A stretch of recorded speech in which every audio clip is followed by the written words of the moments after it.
Thank you so much. Thank you. Thank you all very much. Thank you. Thank you, San Diego, for that warm, warm welcome. And thanks to Ellen for those moving words, her introduction, and for reminding us that it's not only our men and women in uniform who serve our country, it's their families, their spouses, their children, and we are grateful to each and every one of them. I want to recognize and thank Congressman Scott Peters for being here. Thank you very much.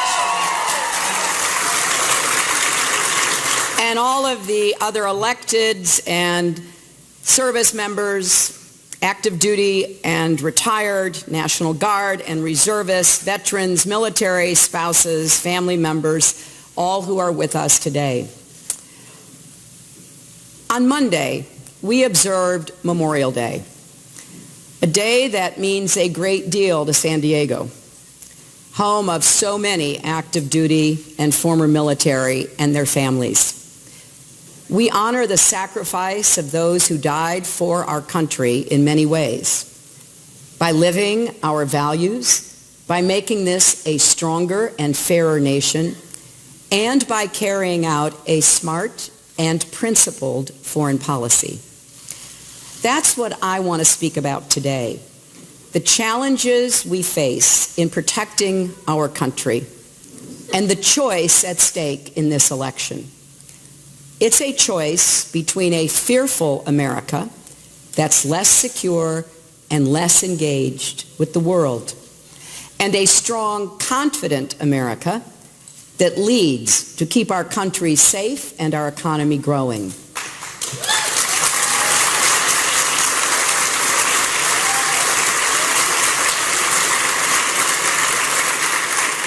As Secretary of State, Senator, and First Lady, I had the honor of representing America abroad and helping shape our foreign policy at home. As a candidate for president, there's nothing I take more seriously than our national security. I've offered clear strategies for how to defeat ISIS, strengthen our alliances, and make sure Iran never gets a nuclear weapon. And I'm going to keep America's security at the heart of my campaign.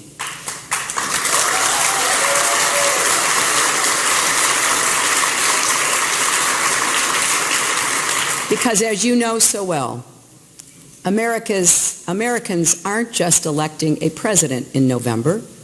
We're choosing our next commander-in-chief, the person we count on to decide questions of war and peace, life and death. And like many across our country and around the world, I believe the person the Republicans have nominated for president cannot do the job.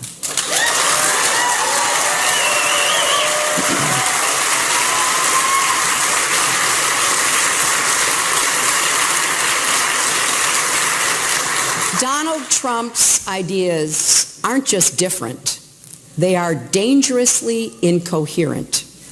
They're not even really ideas, just a series of bizarre rants, personal feuds, and outright lies.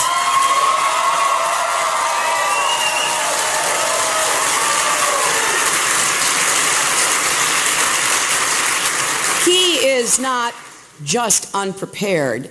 He is temperamentally unfit to hold an office that requires knowledge, stability, and immense responsibility.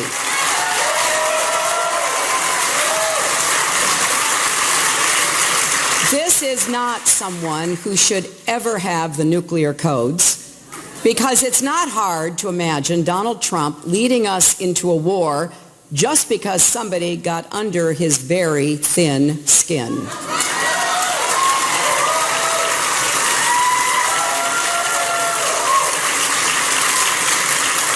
We cannot put the security of our children and grandchildren in Donald Trump's hands. We cannot let him roll the dice with America.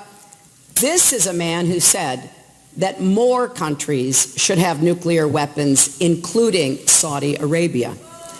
This is someone who has threatened to abandon our allies in NATO, the countries that work with us to root out terrorists abroad before they strike us at home.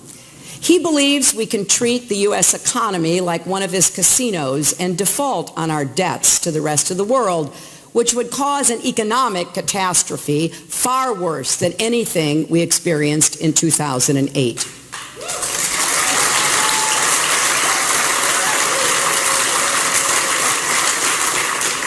He has said that he would order our military to carry out torture and the murder of civilians who are related to suspected terrorists, even though those are war crimes. He says he doesn't have to listen to our generals or admirals, our ambassadors and other high officials, because he has, quote, a very good brain. He also said, I know more about ISIS than the generals do. Believe me. You know what? I don't believe him.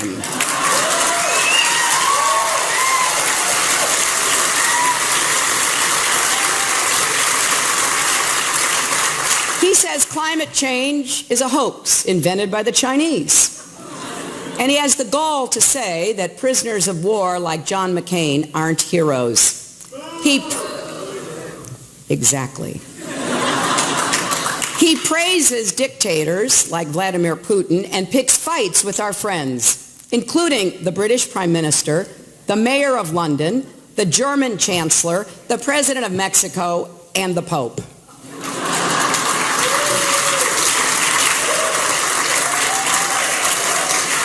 He says he has foreign policy experience because he ran the Miss Universe pageant in Russia. And to top it off, he believes America is weak, an embarrassment. He called our military a disaster. He said we are, and I quote, a third world country. And he's been saying things like that for decades. Those are the words, my friends, of someone who doesn't understand America or the world. And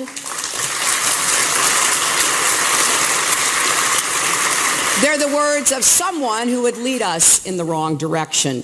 Because if you really believe America is weak with our military, our values, our capabilities that no other country comes close to matching, then you don't know America.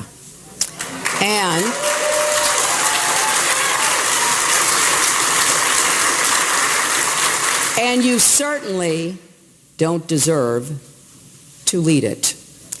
That's why, even if I weren't in this race, I'd be doing everything I could to make sure Donald Trump never becomes president, because I believe he will take our country down a truly dangerous path.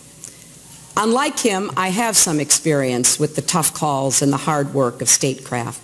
I wrestled with the Chinese over a climate deal in Copenhagen, brokered a ceasefire between Israel and Hamas, negotiated the reduction of nuclear weapons with Russia, twisted arms to bring the world together in global sanctions against Iran, and stood up for the rights of women, religious minorities, and LGBT people around the world.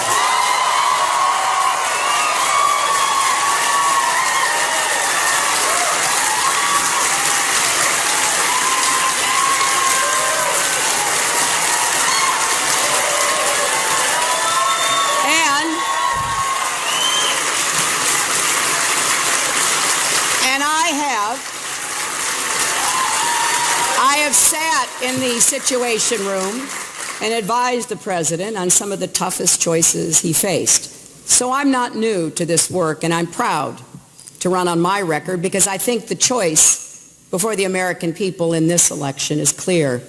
I believe in strong alliances, clarity in dealing with our rivals, and a rock-solid commitment to the values that have always made America great. And I believe with all my heart that America is an exceptional country, that we're still, in Lincoln's words, the last best hope of Earth. We are not a country that cowers behind walls. We lead with purpose and we prevail. And if America doesn't lead, we leave a vacuum. And that will either cause chaos or other countries will rush in to fill the void. Then they'll be the ones making the decisions about your lives and jobs and safety. And trust me, the choices they make will not be to our benefit. That is not an outcome we can live with. As I see it, there are some important things our next president must do to secure American leadership and keep us safe and our economy growing in the years ahead. These are all areas in which Donald Trump and I profoundly disagree, and they are all critical to our future. First, we need to be strong at home. That means investing in our infrastructure, education, and innovation, the fundamentals of a strong economy. We need to reduce income inequality because our country can't lead effectively when so many are struggling to provide the basics for their families.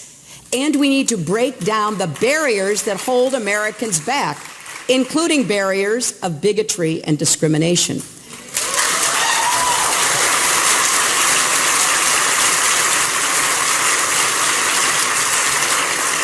Compare that with what Trump wants to do. His economic plans would add more than $30 trillion, that's trillion with a T, $30 trillion to our national debt over the next 20 years. He has no ideas on education, no ideas on innovation.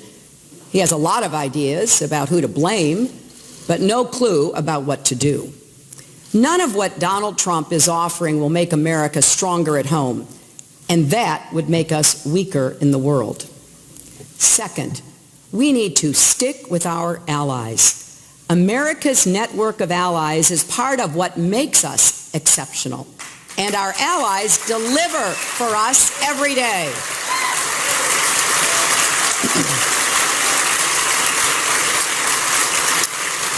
Our armed forces fight terrorists together. Our diplomats work side by side. Allies provide staging areas for our military so we can respond quickly to events on the other side of the world. And they share intelligence that helps us identify and diffuse potential threats. Take the threat posed by North Korea, perhaps the most repressive regime on the planet, run by a sadistic dictator who wants to develop long-range missiles that could carry a nuclear weapon to the United States. When I was Secretary of State, we worked closely with our allies, Japan and South Korea, to respond to this threat, including by creating a missile defense system that stands ready to shoot down a North Korean warhead should its leaders ever be reckless enough to launch one at us. The technology is ours. Key parts of it are located on Japanese ships. All three countries contributed to it, and this month, all three of our militaries will run a joint drill to test it. That's the power of allies.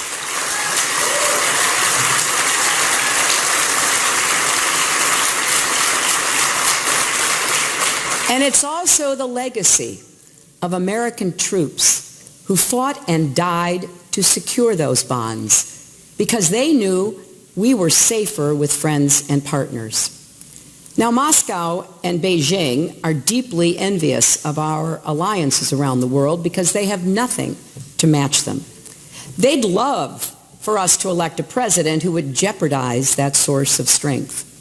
If Donald gets his way, they'll be celebrating in the Kremlin. We cannot let that happen. That's why it is no small passing thing when he talks about leaving NATO or says he'll stay neutral on Israel's security. It's no small thing when he calls Mexican immigrants rapists and murderers. We're lucky to have two friendly neighbors on our land borders. Why would he want to make one of them an enemy?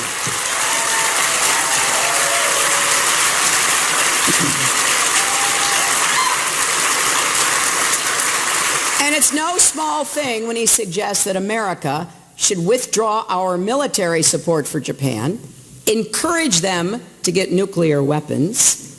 And he said this, about a war between Japan and North Korea, and I quote, "If they do, they do. Good luck. Enjoy yourself, folks." I wonder if he even realizes he's talking about nuclear war. Yes, our friends need to contribute their fair share. I made that point long before Donald Trump came onto the scene, and a number of them have increased their defense spending. The real debate here is whether we keep those alliances strong or cut them off.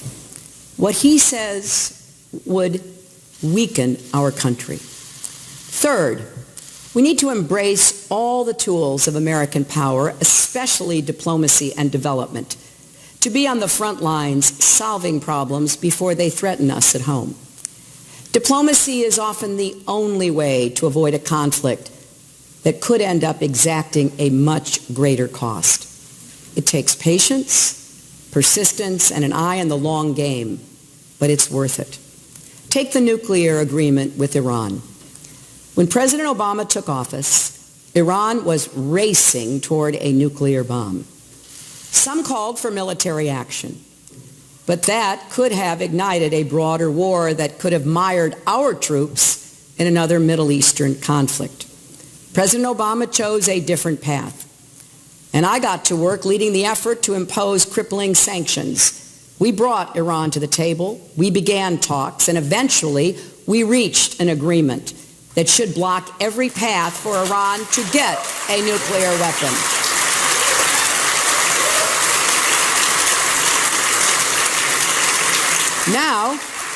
Now we must enforce that deal vigorously. And as I've said many times before, our approach must be distrust and verify. The world must understand that the United States will act decisively if necessary, including with military action to stop Iran from getting a nuclear weapon. In particular, Israel's security is non-negotiable. They're our closest ally in the region, and we have a moral obligation to defend them.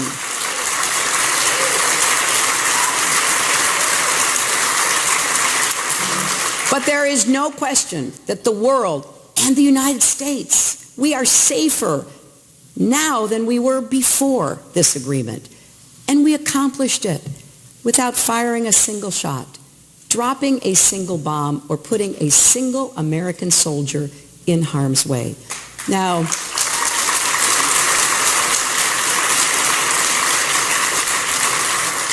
Donald Trump says we shouldn't have done the deal. We should have walked away. But that would have meant no more global sanctions and Iran resuming their nuclear program and the world blaming us. So then what? War? Telling the world, good luck, you deal with Iran? Of course, Trump doesn't have answers to those questions. Donald Trump doesn't know the first thing about Iran or its nuclear program. Ask him. It'll become very clear very quickly.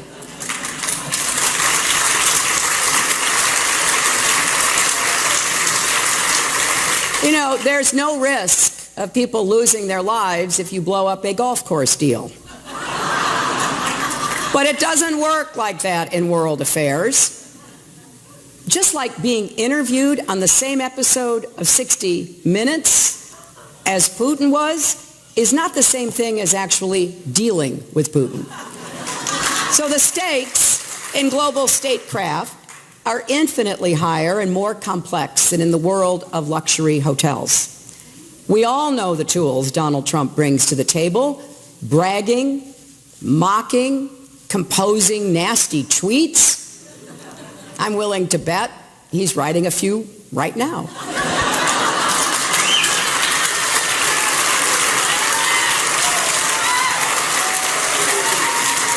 But those tools won't do the trick. Rather than solving global crises, he would create new ones. He has no sense of what it takes to deal with multiple countries with competing interests and reaching a solution that everyone can get behind. In fact, he is downright contemptuous of that work. And that means he's much more likely to end up leading us into conflict. Fourth, we need to be firm but wise with our rivals. Countries like Russia and China often work against us. Beijing dumps cheap steel in our markets. That hurts American workers. Moscow has taken aggressive military action in Ukraine, right on NATO's doorstep. Now, I've gone toe-to-toe with Russia and China and many other different leaders around the world. So I know we have to be able to both stand our ground when we must and find common ground when we can. That's how I could work with Russia to conclude the New START treaty to reduce nuclear stockpiles, and with China to increase pressure on North Korea. It's how our diplomats negotiated the landmark agreement on climate change, which Trump now wants to rip up.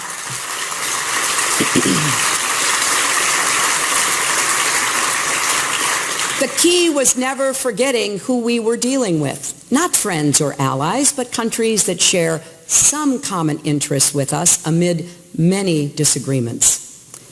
Donald doesn't see the complexity. He wants to start a trade war with China. And I understand a lot of Americans have concerns about our trade agreements. I do too. But a trade war is something very different. We went down that road in the 1930s. It made the Great Depression longer and more painful. Combine that with his comments about defaulting on our debt, and it's not hard to see how a Trump presidency could lead to a global economic crisis. And I have to say, I don't understand Donald's bizarre fascination with dictators and strongmen who have no love for America. He praised China for the Tiananmen Square massacre. He said it showed strength. He said you've got to give Kim Jong-un credit for taking over North Korea, something he did by murdering everyone he saw as a threat, including his own uncle, which Donald described gleefully like he was recapping an action movie. And he said if he were grading Vladimir Putin as a leader, he'd give him an A. Now, I will leave it to the psychiatrist to explain his affection for tyrants.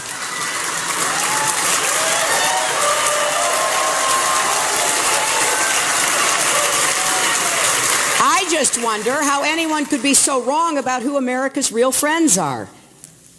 Because it matters. If you don't know exactly who you're dealing with, men like Putin will eat your lunch. Now, fifth, we need a real plan for confronting terrorists. As we saw 6 months ago in San Bernardino, the threat is real and urgent. Over the past year, I've laid out my plans for defeating ISIS. We need to take out their strongholds in Iraq and Syria by intensifying the air campaign and stepping up our support for Arab and Kurdish forces on the ground. We need to keep pursuing diplomacy to end Syria's civil war and close Iraq's sectarian divide, because those conflicts are keeping ISIS alive. We need to lash up with our allies and ensure our intelligence services are working hand in hand to dismantle the global network that supplies money, arms, propaganda, and fighters to the terrorists. And we need to win the battle in cyberspace.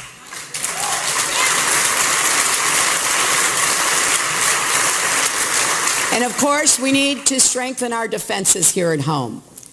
Now that, in a nutshell, is my plan for defeating ISIS. What's Trump's? Well, he won't say. He's literally keeping it a secret. The secret, of course, is he has no idea what he'd do to stop ISIS. Just look at the few things he's actually said on the subject. He actually said, and I quote, "Maybe Syria should be a free zone for ISIS." Oh, okay. Let a terrorist group have control of a major country in the Middle East. Then he said we should send tens of thousands of American ground troops to the Middle East to fight ISIS. He also refused to rule out nuclear weapons against ISIS, which would mean mass civilian casualties. It's clear he doesn't have a clue what he's talking about, so we can't be certain which of these things he would do. But we can be certain that he's capable of doing any or all of them. Letting ISIS run wild, launching a nuclear attack, starting a ground war. These are all distinct possibilities with Donald Trump in charge. And through all his loose talk, there's one constant theme: demonizing Muslims and playing right into the hands of ISIS. His proposal to ban 1.5 billion Muslims from even coming to our country doesn't just violate the religious freedom our country was founded on. It's a huge propaganda victory for ISIS. And it alienates the very countries we need to help us win in this fight. A Trump presidency would embolden ISIS.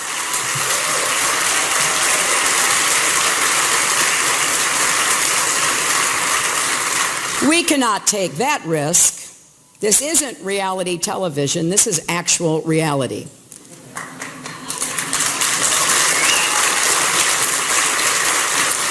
And defeating global terrorist networks and protecting the homeland takes more than empty talk and a handful of slogans. It takes a real plan, real experience, and real leadership.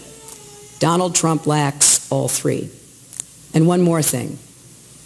A president has a sacred responsibility to send our troops into battle only if we absolutely must, and only with a clear and well thought out strategy. Our troops give their all. They deserve a commander-in-chief who knows that. I've worked side by side with generals and admirals and visited our troops in theaters of war. I've fought for better health care for National Guard, better services for our veterans, more support for our Gold Star families. We cannot put the lives of our young men and women in uniform in Donald Trump's hands. Now stay true to our values. Trump says over and over again, the world is laughing at us. He's been saying this for decades. He didn't just start this year. He bought full-page ads in newspapers across America back in 1987 when Ronald Reagan was president, saying that America lacked a backbone and the world was, you guessed it, laughing at us. He was wrong then, and he's wrong now. And you've got to wonder why somebody who fundamentally has so little confidence in America and has felt that way for at least 30 years wants to be our president. The truth is, there's not a country in the world that can rival us. It's not just that we have the greatest military or that our economy is larger, more durable, more entrepreneurial than any in the world. It's also that Americans work harder, dream bigger, and we never, ever stop trying to make our country and the world a better place.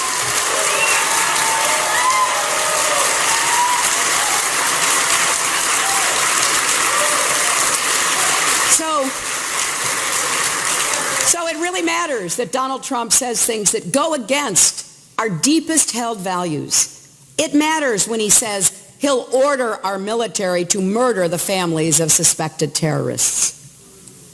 During the raid to kill bin Laden, when every second counted, our SEALs took the time to move the women and children in the compound to safety.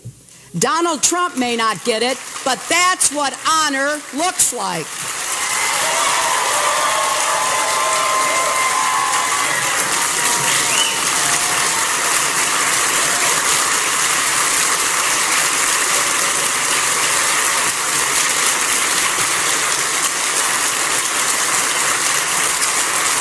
And you know what? It also matters when he makes fun of people with disabilities, calls women pigs, proposes banning an entire religion from our country, or plays coy with white supremacists. America stands up to countries that treat women like animals or people of different races, religions, or ethnicities as less human.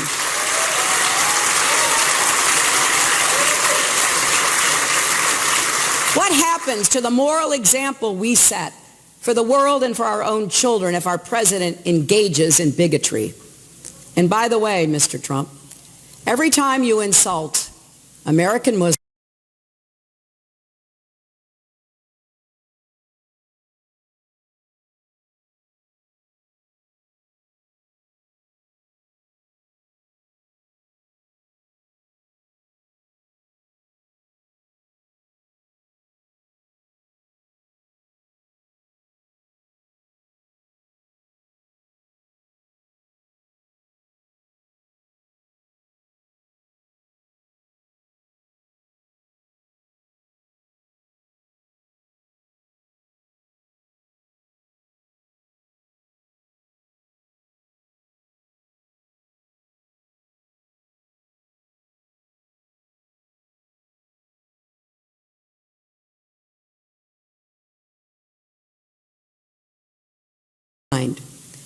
It also takes humility, knowing you don't know everything, because if you're convinced you're always right, you'll never ask yourself the hard questions. I remember being in the Situation Room with President Obama debating the potential bin Laden operation. The president's advisors were divided. The intelligence was compelling but far from definitive, and the risks of failure were daunting. The stakes were significant for our battle against al-Qaeda and our relationship with Pakistan. Most of all, the lives of those brave SEALs and helicopter pilots hung in the balance. It was a decision only a president could make. And when he did, it was as crisp and courageous a display of leadership as I've ever seen. Now imagine Donald Trump sitting in the Situation Room, making life or death decisions on behalf of the United States. Imagine him deciding whether to send your spouses or children into battle. Imagine if he had not just his Twitter account at his disposal when he's angry, but America's entire arsenal. Do we want him making those calls? Someone thin-skinned and quick to anger who lashes out at the smallest criticism. Do we want his finger anywhere near the button? Well, I have a lot of faith that the American people will make the right decision. This is a country with a deep reservoir of common sense and national pride, and we're all counting on that.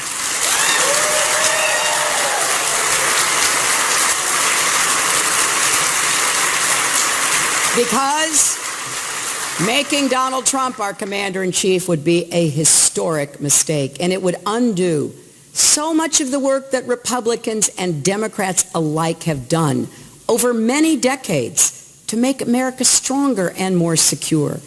It would set back our standing in the world more than anything in recent memory, and it would fuel an ugly narrative about who we are, that we're fearful, not confident, that we want to let others determine our future for us instead of shaping our own destiny. That's not the America I know and love. So yes, we have a lot of work to do to keep our country secure, and we need to do better by American families and American workers, and we will. But don't let anyone tell you that America isn't great. Donald Trump's got America all wrong. We are a big-hearted, fair-minded country. There is no challenge we can't meet, no goal we can't achieve when we each do our part and come together as one nation. Every lesson from our history teaches us that we are stronger together. We remember that every Memorial Day. And this election is a choice between two very different visions of America. One that's angry, afraid, and based on the idea that America is fundamentally weak and in decline. The other is hopeful, generous, and confident in the knowledge that America is great, just like we always have been. So, let's resolve that we can be greater still. That is what I believe in my heart. I went to 112 countries as your Secretary of State, and I never lost my sense of pride and wonder at seeing that blue and white plane lit up on some far-off runway with the United States of America emblazoned on the side. That plane, those words, our country, represents something special, not just to us, but the world. It represents freedom, hope, and opportunity. I love this country, and I know you do too. It's been an honor and a privilege to serve America, and I'm going to do everything I can to protect our nation and make sure we never lose sight of how strong we really are. Thank you all very much.